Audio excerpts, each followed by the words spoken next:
नमस्कार विद्यार्थी मित्रांनो, आपल्या सगळ्यांचं पुन्हा एकदा स्वागत आहे आपल्या या लेक्चरमध्ये, ज्याचं नाव आहे टाइप्स ऑफ कंपनी, म्हणजेच कंपन्यांचे विविध प्रकार, ज्याला आपण क्लासिफिकेशन ऑफ कंपनीज असं देखील म्हणतो.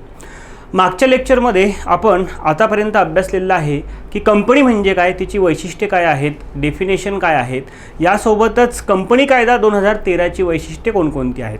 तर कंपनीची सर्वसाधारण अशी व्याख्या आपल्याला सांगता येईल की कंपनी ही एक कृत्रिम व्यक्ती आहे. अर्थात company is an artificial person which is created by the law, जी की कायद्याने तयार झालेली व्यक्ती आहे. ओके, आणि तिला काय आहे, तिचं स्वतंत्र अस्तित्व आहे, म्हणजे सेपरेट एंटिटी आहे, ती सेपरेट लीगल एंटिटी आहे. यासोबतच परपेच्युअल सक्सेशन म्हणजे निरंतर वारसा कंपनीकडे आहे, म्हणजे तिची जी काही लाईफ टाईम आहे तिचा किंवा लाईफ सायकल आहे हे दीर्घ कालावधीसाठी आहे. तिच्याकडे तिचा कॉमन सील आहे, अर्थात सर्वसामान्य नाममुद्रा आहे. कंपनी तिच्या शिक्क्याचा वापर हा तिच्या सहीसारखा करत असते आणि अल्टिमेटली नफा कमविणे हा कंपनीचा उद्देश असतो. तर 2013च्या कंपनी कायद्यामध्ये काही महत्त्वाच्या कंपन्यांचं या ठिकाणी उल्लेख आपल्याला पाहायला मिळतो आणि त्या आधारेच आपण आजचं लेक्चर या ठिकाणी बघणार आहोत, ज्याचं नाव आहे टाइप्स ऑफ कंपनी किंवा क्लासिफिकेशन ऑफ कंपनी किंवा क्लासेस ऑफ कंपनी. म्हणजेच कंपन्यांचे वेगवेगळ्या आधारावर कोणकोणते प्रकार पडतात ते आपण या टाइप्स ऑफ कंपनीज ॲक्टमध्ये आपल्याला जे दिलेले आहेत त्या माध्यमातून लक्षात येईल. तर मित्रांनो, कंपन्यांचं हे जे काही वर्गीकरण आहे हे वर्गीकरण विविध बेसवर आधारित आहे किंवा विविध आधार त्याचे आपल्याला सांगता येतील. आणि हे जे काही बेस आहेत हे बेस या ठिकाणी ढोबळमानानं करण्यात आलेले आहे. त्याचं असं काही क्लिअर अँड कट जे काही वर्गीकरण आहे ते कंपनी कायद्यामध्ये मात्र दिलेलं नाही आहे, ढोबळमानाने. ओके, ढोबळमानानं हे वर्गीकरण आपल्याला त्या ठिकाणी करता येईल. जसं की पहिलं जे काही वर्गीकरण आपण या ठिकाणी पाहू शकतो ते म्हणजे स्थापनेनुसार company, as per the establishment of the company. तर स्थापनेनुसार कंपनी मित्रांनो जी आहे त्यामध्ये साधारणतः काही कंपन्या ज्या आहेत, चार्टर कंपनी ही एक महत्त्वाची कंपनी आपल्याला त्या ठिकाणी पाहायला मिळते. दुसरी जी कंपनी आहे ती म्हणजे स्टॅच्युटरी कंपनी या ठिकाणी आपल्याला पाहायला मिळते. आणि तिसरी म्हणजे रजिस्टर्ड कंपनी. या तीन महत्त्वाच्या कंपन्या कशाच्या बेसिसवर आधारित असतात, तर as per the establishment company, as per the establishment म्हणजेच काय, त्याच्या स्थापनेनुसार कंपनी. तर स्थापनेनुसार कंपनीमध्ये सगळ्यात पहिलं या ठिकाणी आपल्याला दिसतंय चार्टर कंपनी. मराठीमध्ये याला सनदी कंपन्या असं म्हणतात. आता सनदी कंपन्या किंवा चार्टर कंपनी म्हणजे काय मित्रांनो, त्याची व्याख्या आपल्याला असं सांगता येईल की राजा किंवा राणी यांच्या आदेशानुसार ज्या कंपन्या स्थापन झालेल्या असतात त्याला चार्टर कंपनी असं म्हणतात. ठीक आहे, तर बघा, a company or corporation which is form by the grant of a charter. चार्टरचा अर्थ या ठिकाणी काय होतो, सनद असा होतो मित्रांनो. ओके, सनद किंवा साध्या सोप्या शब्दामध्ये सनद या शब्दाचा अर्थ आपण लक्षात घ्यायचा, तो म्हणजे परवानगी देणे किंवा लायसन देणे. आता ही सनद कोण देतं, राजा किंवा राणी देते. ओके, म्हणजेच अशा देशांमध्ये कोणता रूल आहे, डेमोक्रेसी आहे का, त्या ठिकाणी बघा डेमोक्रेसी जरी असली तरी त्या ठिकाणी राजा किंवा राणीच्या आदेशानुसार कारभार त्या ठिकाणी चालत असतो. Okay, so by the crown and which is regulated that charter is called as the charter company. Okay, तर आपल्याला माहिती आहे, आपण ऐकून आहोत ब्रिटिश ईस्ट इंडिया कंपनीचं नाव. Okay, British East India company जिची स्थापना 31 डिसेंबर 1600 झाली. ओके, आणि इंग्लंडच्या राणीच्या चार्टरने त्या कंपनीची स्थापना झाली हे आपल्याला माहिती आहे. मग त्याच कंपनीला काय म्हणता येईल, त्याच कंपनीला चार्टर कंपनी किंवा सनदी कंपन्या असं म्हणता येईल. याचं उदाहरण जर आपण बघितलं तर सध्याच्या काळात आपल्याला पाहायला मिळतं की बँक ऑफ इंग्लंड, त्या ठिकाणी बँक ऑफ इंग्लंडची स्थापना कशाने झालेली आहे, तर चार्टरने झालेली आहे. दुसरे म्हणजे काय, ईस्ट इंडिया कंपनीची स्थापना चार्टरने झालेली होती. ब्रिटिश ब्रॉडकास्टिंग कॉर्पोरेशन आहे, तर ही काही एक्झाम्पल आपल्याला चार्टर कंपनीची पाहायला मिळतात. सध्या भारतामध्ये चार्टर कंपनी असा काही प्रकार या ठिकाणी आढळत नाही आहे, कारण भारतामध्ये आता काय आहोत, आपण गणतंत्र प्रजासत्ताक आहोत आणि आपण या ठिकाणी स्वतंत्र कारभार करत आहोत. त्यामुळे आता या चार्टर कंपन्या भारतामध्ये आपल्याला अस्तित्वात असल्याचं दिसत नाही. त्याच्यानंतर स्थापनेनुसार कंपन्यांमध्ये कंपनीचा दुसरा प्रकार म्हणजे मित्रांनो स्टॅच्युटरी कंपनी किंवा वैधानिक कंपनी. स्टॅच्युटरी किंवा वैधानिक. तर स्टॅच्युटरी कंपनी म्हणजे काय? स्टॅच्युटरी कंपनी म्हणजे अशी कंपनी किंवा अशी कॉर्पोरेशन जी की गव्हर्नमेंटच्या कायद्याद्वारे स्थापन करण्यात आलेली आहे. मग हा जो गव्हर्नमेंटचा कायदा असेल, एकतर सेंट्रल गव्हर्नमेंटचा असेल किंवा स्टेट गव्हर्नमेंटचा असेल. तर थोडक्यात एवढंच लक्षात ठेवायचं आहे, स्टॅच्युटरी कंपनी म्हणजे सरकारच्या कायद्यानुसार स्थापन झालेली कंपनी म्हणजेच कोणती कंपनी? वैधानिक कंपनी किंवा स्टॅच्युटरी कंपनी आहे. तर अशा कंपनीची स्थापना लोकसभा किंवा विधानसभेमध्ये स्वतंत्र कायदा त्या ठिकाणी संमत करून केली जाते. एकतर संपूर्ण देशासाठी अशी कंपनी आपल्याला स्थापन करायची असेल तर लोकसभेमध्ये कायदा केला जाईल किंवा त्या राज्य सरकारामध्ये किंवा राज्यामध्ये आपल्याला एखादी कंपनी स्थापन करायची असेल तर विधानसभेमध्ये तसा कायदा स्वतंत्र त्या ठिकाणी संमत केला जाईल. ओके. तर याच कंपनीला काय म्हणतात? वैधानिक किंवा विशेष कायद्याने स्थापन झालेली कंपनी असं त्याला म्हटलं जातं. म्हणजेच महाराष्ट्राच्या संदर्भात आपण बघू शकतो की स्टॅच्युटरी कंपनी किंवा स्टॅच्युटरी इन्स्टिट्यूशन ही आपण म्हणू शकतो. सारथी नावाचं आपण ऐकलेलं असेल. तर जी काही स्टॅच्युटरी इन्स्टिट्यूशन आहे ही सारथी, ती कशी आहे तर या ठिकाणी विधानसभेद्वारे पारित कायदा पास करून ती झालेली आहे. यासोबतच आपल्याला माहिती आहे रिझर्व्ह बँक ऑफ इंडिया, ज्याला आपण RBI या नावाने ओळखतो, या रिझर्व्ह बँक ऑफ इंडियाची स्थापना देखील भारत सरकारच्या कायद्यानुसार झालेली आहे. अर्थात त्याची स्थापना स्वातंत्र्यापूर्वीच्या काळामध्ये झाली. 1934 मध्ये भारतीय रिझर्व्ह बँकेच्या कायद्याने याची स्थापना झाली 1935 मध्ये. कायदा कधीचा आहे? 1934चा. आणि रिझर्व्ह बँक ऑफ इंडियाची स्थापना कधी झाली? 1935 मध्ये. यासोबतच स्टेट बँक ऑफ इंडिया आहे. ओके. SBIची स्थापना देखील एका विशेष कायद्याने झाली. UTI unit trust of India देखील आहे. आयुर्विमा महामंडळ अर्थात LIC, तर LICची स्थापना देखील या ठिकाणी कायद्याद्वारेच करण्यात आलेली आहे. मग ही सगळी उदाहरणं या कंपन्यांची जी काही आहेत ती वैधानिक कंपनी किंवा स्टॅच्युटरी कंपनी या नावानं ओळखली जातात. So statutory companies are defined as a autonomous corporate bodies. या काय आहेत? ॲटोनॉमस आहेत म्हणजे स्वायत्त आहेत, त्यांना त्यांचे निर्णय घेण्याचा स्वातंत्र्य आहे.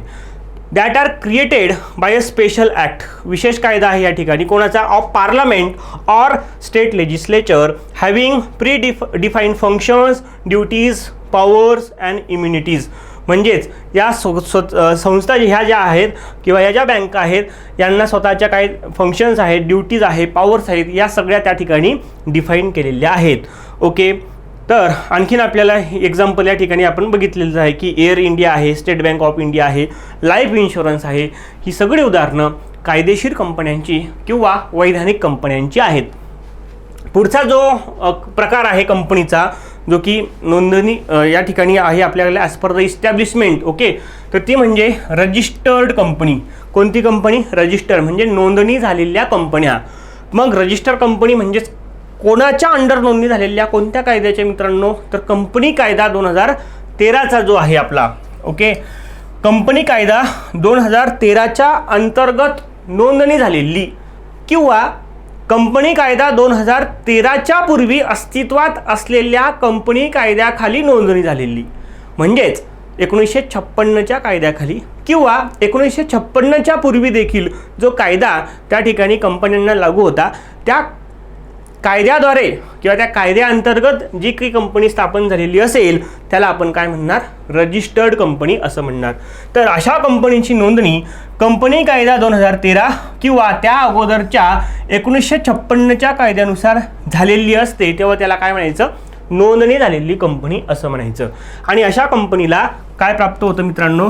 कायदेशीर अस्तित्व प्राप्त होतं. म्हणजेच सेपरेट लिगल एक्झिस्टन्स त्या ठिकाणी त्याचं निर्माण होतं. जेव्हा त्याचं इन्कॉर्पोरेशन म्हणजेच नोंदणी कंपनी कायदा 2013 मध्ये झाली असेल तर. तर या कंपन्यांची उदाहरणं आपल्याला पाहायला मिळतात की भागाने मर्यादित कंपनी आहे, हमीने मर्यादित कंपनी आहे, हमीने मर्यादित नसलेली कंपनी आहे आणि सरकारी कंपनी आहे. तर या कंपन्यांचा अर्थ आपण पुढच्या स्लाइडमध्ये डिस्कस करणारच आहोत. Companies registered under the Company Act 13 or under any previous company law are called registered companies. So such companies comes into existence when they are registered under the Companies Act and a certificate of incorporation is granted to it by the registered. So certificate of incorporation हे या ठिकाणी आपल्याला महत्त्वाचं आहे की ज्याला आपण काय म्हणतो, नोंदणी झाल्याचं प्रमाणपत्र.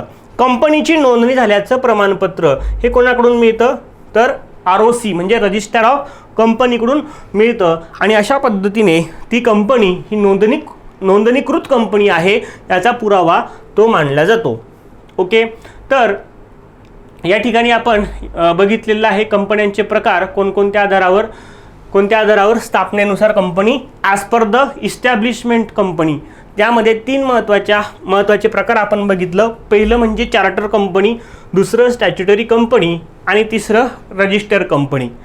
कंपन्यांचे आणखीन काही ढोबळमानाने प्रकार आपल्याला सांगता येतील जे की या स्लाइडमध्ये आपण पाहू शकतो. या ठिकाणी कोणकोणते प्रकार आणखीन यामध्ये आपल्याला पाहायला मिळतात. ऑन द बेसिस ऑफ म्हणजे कशाच्या आधारावर, तर नंबर 1 म्हणजे मेंबर्सच्या आधारावर, म्हणजेच काय, सदस्य संख्या. ओके, तर सदस्य संख्येच्या आधारावर प्रामुख्याने आपल्याला 3 महत्त्वाच्या कंपन्या सांगता येतील. पहिलं म्हणजे 1 पर्सन कंपनी, ज्याला आपण एक व्यक्ती कंपनी असं म्हणतो. दुसरा महत्त्वाचा प्रकार या ठिकाणी आपण सांगू शकतो तो म्हणजे प्रायव्हेट कंपनी म्हणजे खाजगी कंपनी. आणि तिसरा प्रकार असतो पब्लिक कंपनी, ज्याला आपण सार्वजनिक कंपनी असं म्हणतो. तर on the basis of members किंवा सदस्य संख्येच्या आधारावर कंपनीचे 3 प्रकार या ठिकाणी आहे. 1 पर्सन कंपनी, प्रायव्हेट कंपनी आणि पब्लिक कंपनी. 1 पर्सन कंपनीला आपण म्हणतो एकल व्यक्ती कंपनी, खाजगी कंपनी आणि ही सार्वजनिक कंपनी. दुसरा आधार कोणता आहे कंपनीच्या क्लासिफिकेशनचा, तर तो म्हणजे लायबिलिटी म्हणजे जबाबदारी. कोणाची जबाबदारी, भागधारकांची जबाबदारी. ओके, भागधारक हे काय असतात, खऱ्या अर्थाने कंपनीचे मालक असतात.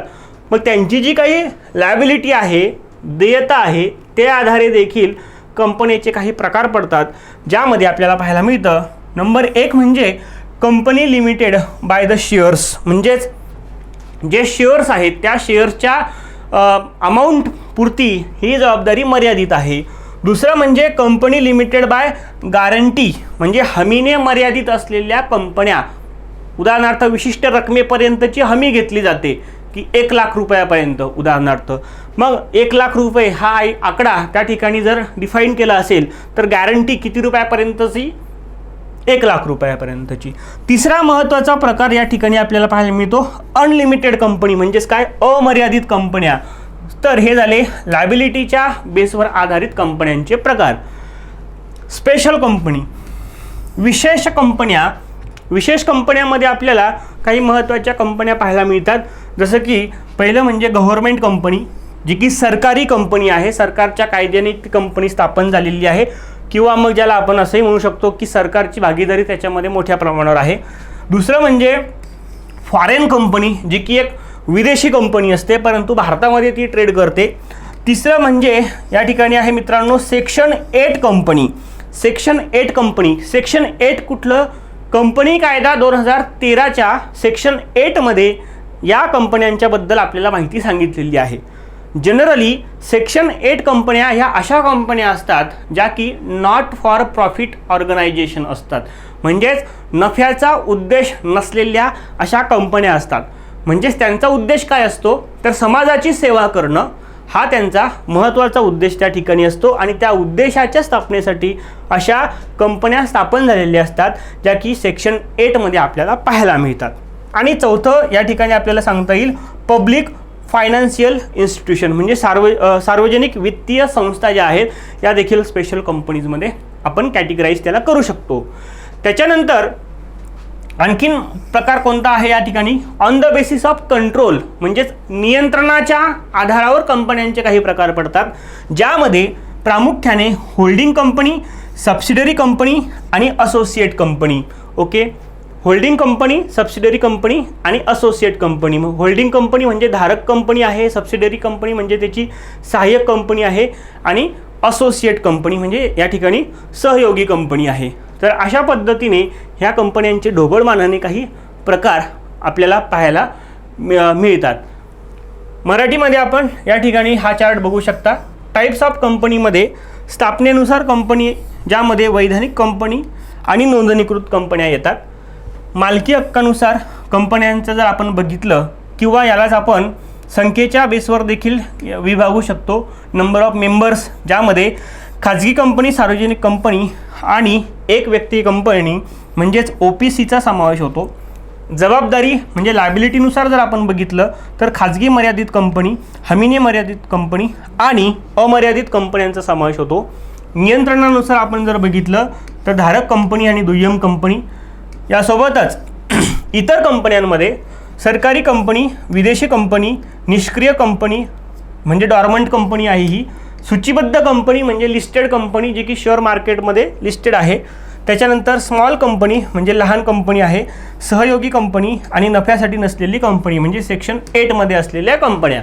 तर हे जे वर्गीकरण आहे मित्रांनो, हे ढोबळमानाने करण्यात आलेलं आहे.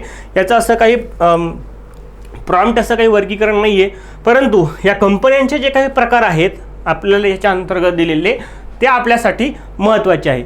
सो त्यामुळे नेमकी कंपनी काय आहे ती आपण या ठिकाणी कंपनीचा जो प्रकार आहे तो समजून घेणं गरजेचं आहे. तर पुढे जाऊयात आपण की types of companies based on the liability. Okay, म्हणजेच जी काही लायबिलिटी आहे या ठिकाणी, ज्याला आपण जबाबदारी असं म्हणतो, या जबाबदारीच्या आधारावर कंपन्यांचे जे प्रकार पडतात त्यामध्ये प्रामुख्याने आपल्याला 3 प्रकार पाहायला मिळतात. नंबर 1 म्हणजे companies limited by shares. Companies limited by shares म्हणजेच भागांनी मर्यादित या ठिकाणी ते आहे. दुसरा प्रकार जो पडतो तो आहे मित्रांनो कंपनीज लिमिटेड बाय गॅरंटी, म्हणजेच विशिष्ट रकमेपुरतीची गॅरंटी त्या ठिकाणी शेअर होल्डर्सनी घेतलेली असते. आणि तिसरा प्रकार जो पडतो तो म्हणजे अनलिमिटेड लायबिलिटी कंपनी, म्हणजेच या ठिकाणी लायबिलिटी कशी आहे, अमर्यादित आहे, ज्याला कसल्याही प्रकारची मर्यादा नाही आहे. अर्थात या ठिकाणी जर कंपनीचं लिक्विडेशन जेव्हा होतं, कंपनीचं लिक्विडेशन होते वेळीस म्हणजेच कंपनीला जेव्हा बंद करायची असते आणि बंद करताना जर थर्ड पार्टीचं पेमेंट देणं बाकी असेल तर ते थर्ड पार्टीचं पेमेंट देण्यासाठी शेअर होल्डर्सकडून पैसे मागवले जातात. किती मागवले जातात? कितीही मागवले जातात, जेवढं देणं आहे तेवढे पैसे. म्हणजेच जबाबदारी कशी झाली? अनलिमिटेड झाली. तर अशा पद्धतीने हे आहेत types of companies based on the liability. Okay, तर या ठिकाणी आपण ऑन द बेसिस ऑफ लायबिलिटीच्या आधारावर कंपनी लिमिटेड बाय शेअर्सबद्दल चर्चा करूयात.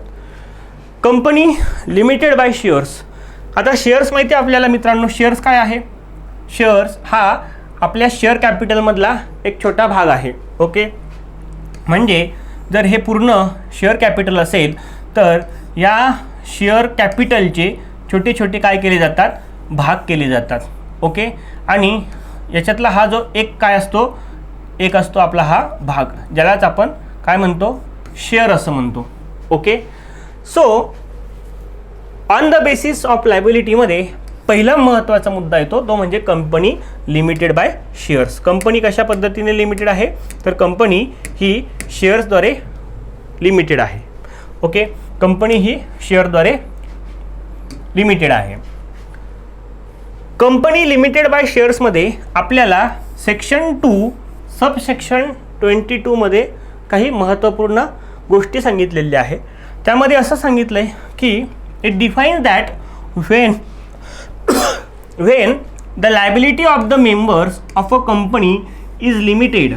बघा, when the liability of the members of a company is limited by its memorandum of association to the amount, if any, unpaid on the shares held by them, it is known as a company limited by shares. हेच आपण या ठिकाणी बघू शकतो की भागांनी मर्यादित कंपन्या म्हणजेच काय? तर ज्या कंपन्यांचे भाग भांडवल सभासद भाग खरेदी करून घेतात व त्या सभासदांची जबाबदारी त्यांनी खरेदी केलेल्या भागांच्या किमती एवढी मर्यादित असते. किती मर्यादित असते? त्यांनी खरेदी केलेल्या भागांच्या किमती एवढी मर्यादित असते, तेव्हा त्या कंपनीला भागांनी मर्यादित कंपनी असं म्हणतात. म्हणजेच उदाहरणार्थ या ठिकाणी हा एक शेअर आहे मित्रांनो, 100 रुपयाचा आहे असं आपण गृहीत धरूया आणि कंपनीने या शेअर होल्डरकडून आतापर्यंत समजा 75 रुपये मागवलेले आहेत, म्हणजे जमा झालेले आहेत. म्हणजे राहिले किती रुपये? 25 रुपये. तर मग आता या शेअर होल्डरची जी जबाबदारी आहे, ए हा शेअर होल्डर आहे, या शेअर होल्डरची जबाबदारी किती असेल? 25 रुपयापुरती असेल. ओके, कारण एकूण भाग किती रुपयाचा आहे? 100 रुपयाचा आहे. 100 पैकी 75 ऑलरेडी त्यांनी पे केलेले आहे. मग आता त्याला जास्तीत जास्त किती पे करावे लागतील? 25 रुपये पे करावे लागतील. म्हणून असं म्हटलेलं आहे की सभासदांची जबाबदारी त्यांनी खरेदी केलेल्या भागांच्या किमती एवढी काय असते? मर्यादित असते, म्हणजेच लिमिटेड असते. तेव्हा त्याला काय म्हणतात? कंपनी लिमिटेड बाय शेअर्स असं म्हणतात. मर्यादित रकमेची तरतूद घटनापत्रकानुसार केलेली असते. जर भागधारकांनी भागांच्या दर्शनी किमती एवढी पूर्ण रक्कम भरली असेल तर त्यांना त्यापेक्षा जास्त रक्कम देण्याची आवश्यकता नसते. म्हणजे 100 रुपयापैकी जर 100 रुपये भरले असतील तर कसल्याही प्रकारची जबाबदारी त्या ठिकाणी परत त्यांची अराईज होत नाही.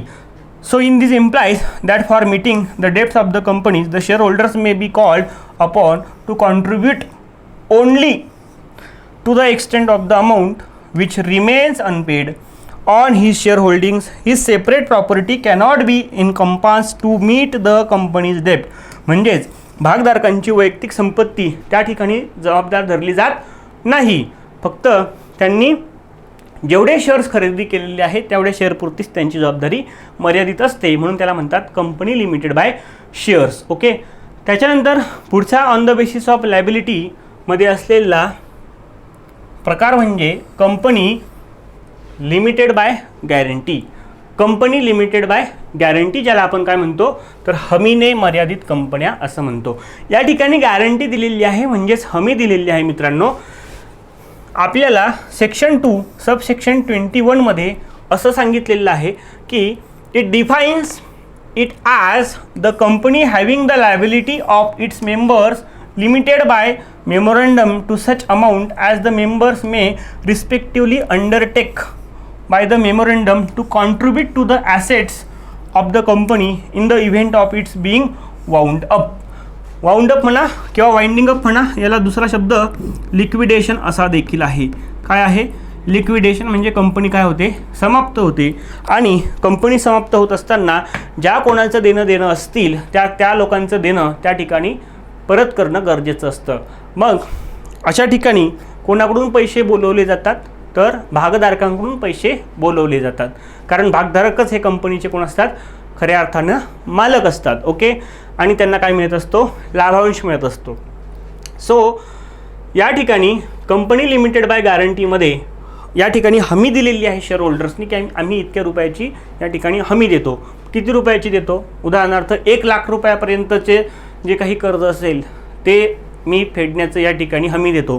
अशा पद्धतीने जर तरतूद केली असेल तर त्याला आपण कंपनी लिमिटेड बाय गॅरंटी असं म्हणतो. The liability of the members of a guarantee company is limited up to stipulated sum mention in the memorandum. म्हणजे एक विशिष्ट रक्कम त्या ठिकाणी काय असते? मेमोरंडममध्येच अर्थात घटनापत्रकामध्ये उल्लेख केलेली असते.